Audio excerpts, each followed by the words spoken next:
더불어민주당은 정기국회를 앞두고 전략 논의 등을 위한 워크숍을 개최했습니다. 워크숍에는 당 대선 주자들도 참석해서 원팀 정신 아래 개혁 입법 과제를 완수해 나가자고 한 목소리를 냈는데요. 국회로 가보겠습니다. 박현우 기자.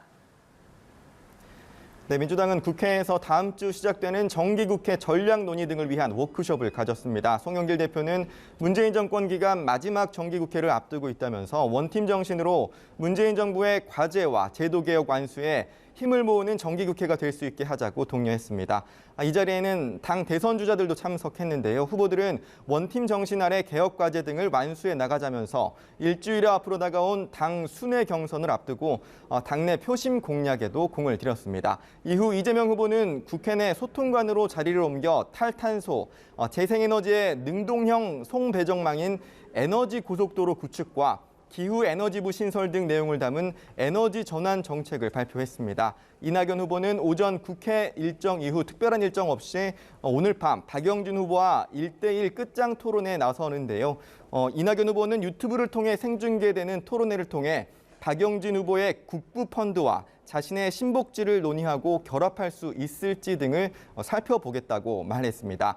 정세균 후보는 교육 정책을 발표했습니다. 교육부 없는 교육개혁이라는 이름의 공약을 통해 교육부 폐지와 인재혁신부 창설을 공약했습니다. 추미애 후보는 오늘 저녁 방송 인터뷰를 통해 본인의 정책과 강점을 알린다는 계획입니다.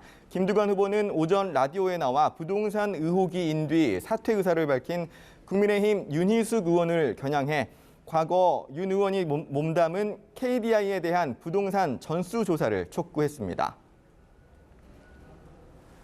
네, 야권 상황도 살펴보죠. 국민의힘에서는 대선 재수생 유승민 전 의원이 오전에 공식 출마 선언을 했죠.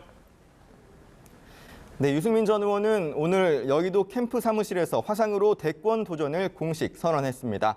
유 전 의원은 결국은 경제다, 강하다 유승민이라는 출마 선언문 제목에 자신의 강점을 함축적으로 담았는데요.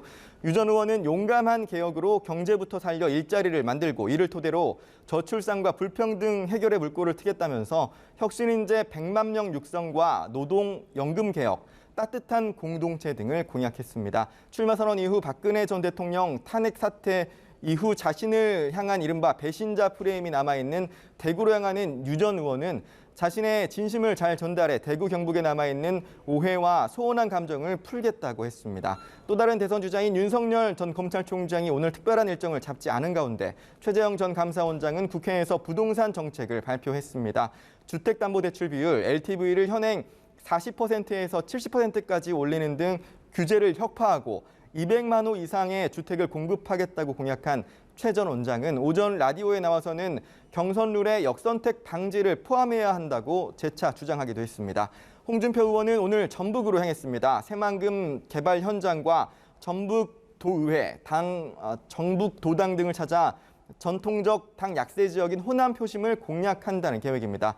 또 다른 약세 지역인 광주를 찾는 원희룡 전 제주지사는 경제, 복지, 주택, 외교, 안보 등 분야의 소신과 계획을 담은 책 원희룡이 말하다를 출간했다고 밝혔습니다. 지금까지 국회에서 연합뉴스 TV 박현우입니다.